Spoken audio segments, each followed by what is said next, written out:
Тэгэхээр сэлэн бүр ардын дууны хэсгээс сонслоо монголчууд бид энэ дууг их сайн мэднэ, бас их сонсох дуртай. Тэгэхээр богино дууны аялал нь бол ерөнхийдөө бол одоо богино дууны талаар монголчууд бас нэг тийм сайн хэлдэггүй шүү дээ. Одоо өөрөөр хэлбэл тэр нэршил нь бол угаасаа тийм. Яагаад тэгэхээр одоо монголчуудын богино дууг бол шалиг дуу, цавхай дуу гэж одоо бас нэрлэдэг. Зарим одоо нутагт бол энэ харганы дуу, хайкер дуу гэх мэтчлэн ингээд нэг тийм бас нэг их ингээд тийм сайнаар нэрлэлтгүй. Тэгээ энэ маань юутай холбоотой гэхээр нөгөө уртын дуу бол хамгийн жинхэнэ дуу юм аа. За энэ одоо энэ богино дуу бол нэг орон гарan ингээд дуулагдаад аялагдаад байдаг. Тийм одоо нэг хүндтэй биш. Тэгээд нөгөө холдоо нөгөө сэдв нь болохоор тийм хайр сэтгэлийн сэдвтэй задуучдын дундаас үүсэж гарсан нэг иймэрхүү дуугаа болохоор тэр одоо сайн дуучид бол би богино дуулдаггүй гэж бүр хэлдэг. Бүр одоо тийм байдалтай. Гэхдээ мэдээж иргэл энэ бол богино дууг одоо дорд муу гэж хэлж байгаа юм биш угаасаа.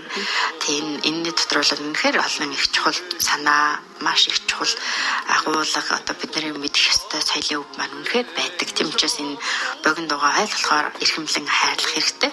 Энэ одоо ардын богино дууны үгнүүд бол маш энгийн, товч, тодорхой одоо цээжлэхэд их амархан ийм байдаг учраас энэ дууг дамжуулаад бид нар их зүйлийг мэдэж авдаг тийм ээ. За одоо энэ Сэлэнбүр гэдэг энэ дууны тухайд л одоо бид нар нэлээд олон хувилбартай одоо манай одоо судлаачдад бол их олон хувилбар тарагддаг шүү дээ. Тэгэхээр одоо биднэрт манай хэл зохиолын хүрээлэн дээр байгаа энэ олон хувилбаруудыг харьцуулаад үзэхэд бол ерөөсөө тэр энэ Сэлэнбүр гэдэг энэ эмэгтэй хурмаа хийх гэж байгаа юм байна. За энэ хурмаа мандах нарнаар одоо тэр эмэгтэйг бол мордуулаад явна. Тэгээд ингээ мордуулах явцад бол замаас нь би булаагаад авна гэсэн. Яг ерөөхийн утга нь бол ийм утгатай. Тэгэхээр яагаад ингээд ийм дуулж баа гэдэг асуудал гарч ин тийм ээ. Тэгэхээр энэ дээр бол эргээд бид нараад яг монголчуудынхаа хурим хийх соёл, хурмын ёстой холбогдоод ярих хэрэгтэй болчихж байгаа. За яахлаар одоо жишээлбэл монголчууд хурим хийхдээ хүргэн хүн ардаа ном сум агсаад бүрэн хувцсан өмсөд тэгээд нөгөө их нарыг авахаар ирдэг штэ. За энэтэй л ерөөсөө эндээс л энэ дуу бол холбогдоо явчихна гэсэн. Ягаад тэр хадмыд анх одоо чичилж очиж явахдаа бүр одоо ном сумтай очт юм бэ гэдэг асуудал гарч ин тийм ээ. Тэгэхээр энэ маань одоо магадгүй энэ эмэгтэй замаас нь булаагаад авчих учраас би бол одоо энэ ич бүрэн зэвсэг цагаар одоо ингээл хамгаалаад номсаад агсаж очиж шүү гэсэн одоо ийм одоо бас дүр одоо үзүүлэх нь шүү дээ. За тэгэхээр үндэ бол дээр үед бол янз бүрийн шалтгаанаас эмэгтэй хүмүүсийг мэдээж замаас хурмынхан замаас бол булааж авдаг байсан. Энэ бол одоо бид нар сайн мэднэ Монголын нууц төвчөнд бүх жилээдүү гэдэг тэр одоо өөлөн ихийг аваа явж хахад нь замаас нь булаад тавцсан байдаг шүү дээ. Тэгэхээр энэ бол зөвхөн нууц төвч 13 дугаар 100 12 дугаар зууны үеийн баримт биш байна. Энээс өмнө одоо ардын домогт муу ялгаагүй одоо жангар туйланд бас л одоо ингээд эмэгтэй булаагаад авчдаг. Ийм одоо зүйлүүд зөндөө байна. Тэгээ энэ яагаад булаагаад авдаг байсан бэ гэхэлэр одоо нэг юм домог байна. Энэ домгон дээр нь бол юу ч хэлж яах гэхэлэр нэг баяны нэг сайхан үзэсгэлэнтэй эмэгтэй одоо гүнжийг одоо охиныг бас л ингээл хард мордуулах гал за маргааш тэдэн цагт мордуулнаа, тэдийн алдад мордуулнаа, хурмаа ингэж хийнэ, ингэж мордуулахад тэр морин дээр ингэж мордуулаа, тэр ингээд аваа явнаа гэл одоо бүр детальны одоо юу их стратен их хурмын тухай сайхан ярьж ичээ. Энийг яг тэр зүгээр нэг өөр нэг одоо хүн сонсоод тэгээд цамаас нэгээд булгаад авцсан. Үүнээс хойш тэр одоо хурмын тим одоо болцоо тогтох энэ яриаг бол аль болохоор нууцлдаг ёстой болсон.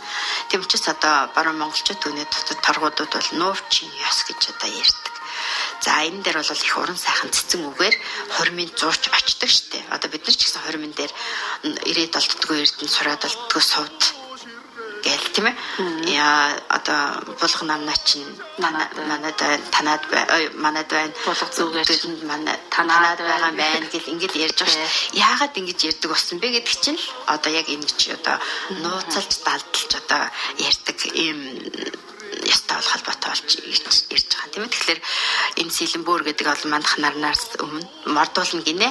За тэгэхээр ингээд энэ маань урд айлын сэлэнбүүрийг урах нар нь мордуулна гэл ингээд мордуулах замд нь би замаас нь булаагаад амдаа гэж хэлж дуулж байгааг энэ цаана учир нь бол ерөөсөн маш эртний ийм одоо түүх одоо энэтэй холбогдож гарч ирж байна гэсэн үг тийм ээ.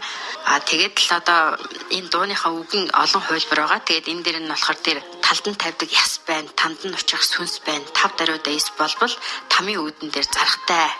За эрэлгийн үүдэн дээр зарахтай гэл энэ дуунуудын олон хувилбарт нь. За энэ бол дуулагддгүй хувилбарууд нь ингэж гарч ирж штэ тийм ээ. Тэгэл одоо бас өөр нэг хувилбар байгаа. Тэн дээр нь болохоор буурал морьтын амбан өгөө чинь буц юу харь юу гэж булгуулсаар хальгуулсаар яваад халиун нудрага шилжилт уйлваа гэдэг одоо ийм өөр үгнүүд орж ирсэн байх чи тийм. Энэ зүйлүүд бол энэ дуу бол магадгүй нэг тийм жүжигчилсэн маягийн тийм ээ. Одоо бүр одоо их сайхан урт дуу байсан байж магадгүй. Тэгээд ингээд тасраад ингээд одоо хэсэг болсон.